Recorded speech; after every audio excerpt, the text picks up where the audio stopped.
एक छोटा भाई और उसकी छोटी बहन ने अपना घर छोड़ दिया क्योंकि उनकी दुष्ट सौतेली माँ उसके साथ बुरा व्यवहार किया करती थी। दोनों भाई बहन एक दूसरे को बहुत मानते थे और एक दूसरे का ख्याल रखते थे।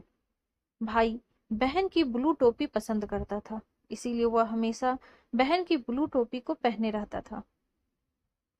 रास्ते में भाई को प्यास लगी और वह एक बहती हुई नदी के पास में पानी पीने चला गया, लेकिन उनकी दुष्ट सौतेली माँ, जो कि वास्तव में एक जादूगरनी थी, ने सभी जलधाराओं में जादू कर दिया था।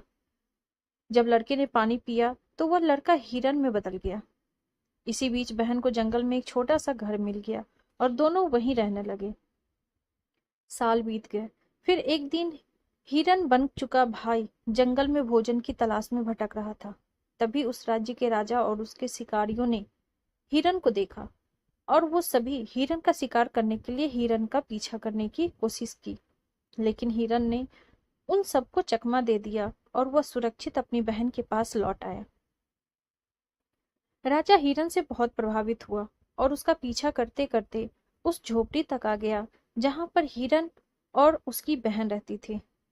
उसने सीढ़ियां चढ़ी और ऊपर जाकर झोपड़ी में लगे मुख्य दरवाजे को खटखटाया। बहन ने दरवाजा खोला तो राजा उसकी सुंदरता से चकित रह गए।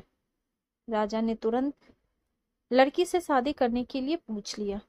लड़की मान गई और अपने भाई हिरन के साथ महल में रहने चली गई। जल्द ही लड़की ने एक राजकुमारी को जन्म दिया। जब यह खबर लड़की के सौतेली माँ तक पहुंची तो उसे बहुत जलन हुई। वह चाहती थी कि उसकी अपनी बेटी रानी बने। उसने अपनी सौतेली बेटी यानी कि रानी को मार डाला और अपनी बेटी को युवा रानी की जगह की तरह बना दिया और उसे राजा के कमरे में बिठा दिया। राजा को नहीं पता था कि यह झूठी रानी है। हर रात सच्ची रानी का भूत अपने बच्चे को खाना खिलाने के लिए कमरे में आती और हिरन बने भाई को प्यार से सहलाती, उसके साथ खेला करती। एक रात राजा ने उसे ऐसा करते देख लिया। तब राजा ने उससे पूरी बात जाननी चाहिए तो उसने उसे पूरी कहानी सुनाई। क्रोधित राजा ने दुष्ट चुड़ैल और उसकी बेटी दोनों को जेल में डाल दिया। तुरंत रानी को फिर से जीवन और उसका भाई फिर से इंसान बन गया। इसके बाद वे हमेशा के लिए खुशी से रहने लगे। इसके बाद उन दोनों भाई बहन का प्यार पूरी दुनिया में कहानी के रूप में सुनाया जाने लगा। आपको हमारी कहानी कैसी लगी कमेंट बॉक्स में जरूर बताइए। कहानी अच्छी लगी हो तो लाइक शेयर और चैनल को सब्सक्राइब कर दीजिए। Thank you.